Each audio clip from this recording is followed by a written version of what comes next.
تمام سامعین و حاضرین کو چینل داستان گو کی طرف سے السلام علیکم۔ امید کرتے ہیں کہ آپ سب بخیر و عافیت ہوں گے۔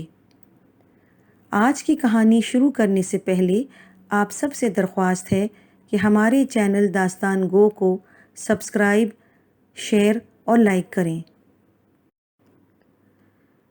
مسز کامران ایک پڑھی لکھی خاتون تھیں جن کا تعلق بہت امیر خاندان سے تھا۔ ان کے بیٹوں کی کئی فیکٹریاں تھیں، گھر میں دولت کی ریل پیل تھی، کسی چیز کی کمی نہ تھی۔ بیٹے بھی ماں کے بہت فرما بردار تھے۔ ایک رات اچانک مسز کامران پر فالج کا اٹیک ہو گیا۔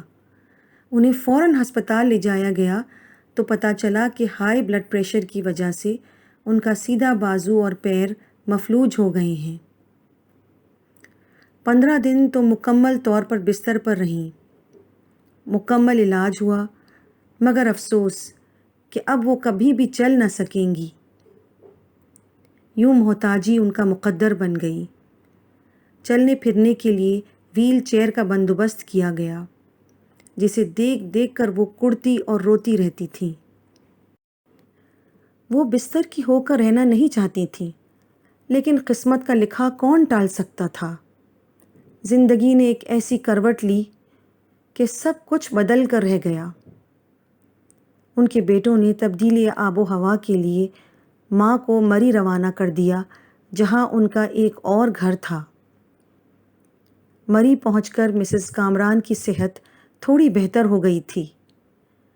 ان کی خدمت کے لیے بیٹوں نے ایک نرس کا بھی بندوبست کیا تھا، جو دن رات مسز کامران کا خیال رکھتی تھی۔ وہ نرس بہت با اخلاق اور نیک سیرت تھی۔ سارا دن مسز کامران کی خدمت میں جٹی رہتی، ایک آواز پر حاضر ہو جاتی۔ اس کے چہرے پر ہمیشہ ہلکی سی مسکراہٹ سجی رہتی۔ اسے آئے ہوئے صرف 15 دن ہی ہوئے ہوں گے کہ مسز کامران اپنی صحت میں نمایاں فرق محسوس کرنے لگیں۔ وہ دن رات نرس کو دعائیں دیتی تھیں۔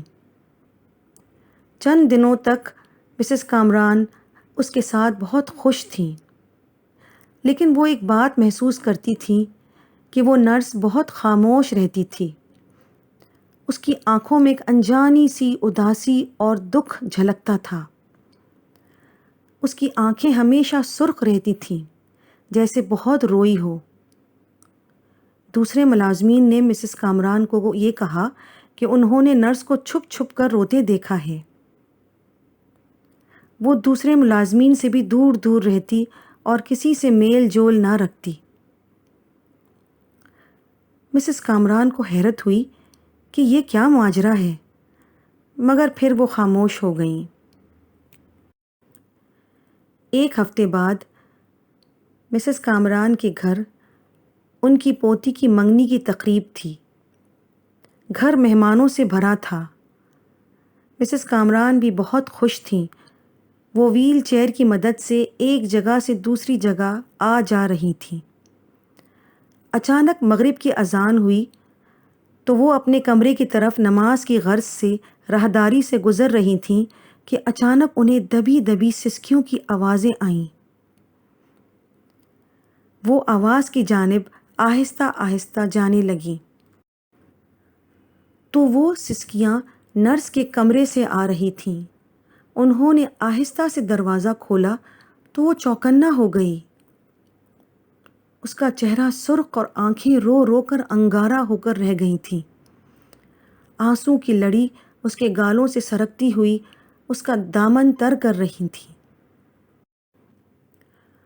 اس نے روحانسی ہو کر مسز کامران سے کہا کہ میڈم، آپ یہاں کیوں آئی ہیں؟ آپ اپنی پوتی کی منگنی اٹینڈ کریں، مہمان آپ کا انتظار کر رہے ہوں گے۔ مسز کامران نے نرس سے پوچھا کہ بیٹی کیا بات ہے؟ تم کیوں رو رہی ہو؟ تمہیں کیا غم ہے؟ مجھے نہیں بتاؤ گی؟ جس پر وہ خاموش رہی اور دوپٹے سے اپنا چہرہ صاف کیا۔ مسز کامران نے ایک بار پھر اس سے پوچھا کہ کیا تم مجھے اپنے دکھ میں شرکت کے لائق نہیں سمجھتی؟ اس نے کہا کہ ایسی بات نہیں ہے۔ پھر اس نے بتایا کہ اس کے شوہر کا انتقال ہو چکا ہے۔ اس کے 4 چھوٹے چھوٹے بچے ہیں۔ سب سے بڑا لڑکا 8 سال کا ہے اور سب سے چھوٹا بیٹا 10 مہینے کا۔ جب تک شوہر حیات تھے تب تک گزر بسر ہو جاتا تھا، لیکن ان کے انتقال کے بعد نوبت فاقوں تک آ گئی۔ پھر وہ اپنے بھائی کے گھر 4 بچوں کو چھوڑ کر نوکری کے غرض سے یہاں پہنچی تاکہ اپنے بچوں کے لیے کچھ کر سکے۔ یہاں پہنچ کر اس کو اطمینان ہو گیا، لیکن رہ رہ کر اسے اپنے 10 ماہ کے چھوٹے بچے کی یاد ستاتی ہے۔ اسے بہت دکھ ہوتا ہے کہ وہ ماں کے دودھ سے بھی محروم ہو گیا۔ اسے اپنے دوسرے بچوں کی شرارتیں اور ناسمجھیاں یاد آ رہی تھیں۔ وقت اور حالات کی ستم ظریفی دیکھیں، وہ آج ان کے بغیر صرف نوکری کے لیے رہنے پر مجبور ہے۔ نرس کے حالات جاننے کے بعد مسز کامران کے دل میں خیال آیا کہ کیوں نہ وہ اس عورت کی مدد کر کے آخرت میں صدقہ جاریہ کما لیں۔ اگلے دن انہوں نے صبح سویرے اسے بلایا اور کہا کہ وہ اپنے گھر چلی جائے اور اپنے بچوں کی دیکھ بھال کرے۔ اس پر وہ غریب عورت ہاتھ جوڑ کر کہنے لگی کہ اگر وہ بچوں کے پاس چلی گئی تو ان کا پیٹ کیسے پالے گی؟ وہ ان پر یہ ظلم نہیں کر سکتی۔ اس پر مسز کامران نے جواب دیا کہ وہ اسے پیشگی 1 سال کی تنخواہ دے رہی ہیں۔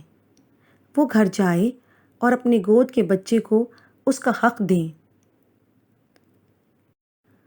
ورنہ بن ماں کے بچے رل جائیں گے۔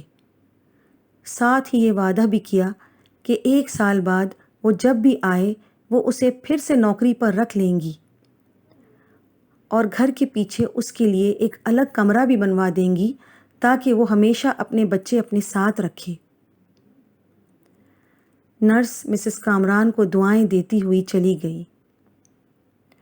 8-10 دن بعد مسز کامران کی طبیعت میں بہتری آ گئی اور اب وہ آہستہ آہستہ وہیل چیئر سے اٹھ کر کھڑی ہو جاتی ہیں اور دیوار کے سہارے چھوٹے چھوٹے قدم بھی اٹھاتی ہیں۔ مسز کامران کی خوشی دیدنی تھی۔ ان کی آنکھوں سے اشک رواں تھے۔ ان کا پورا کنبہ خوشی سے سرشار تھا۔ بلا شبہ صدقہ بلائیں ٹالتا ہے اور نیکیوں میں اضافہ کرتا ہے۔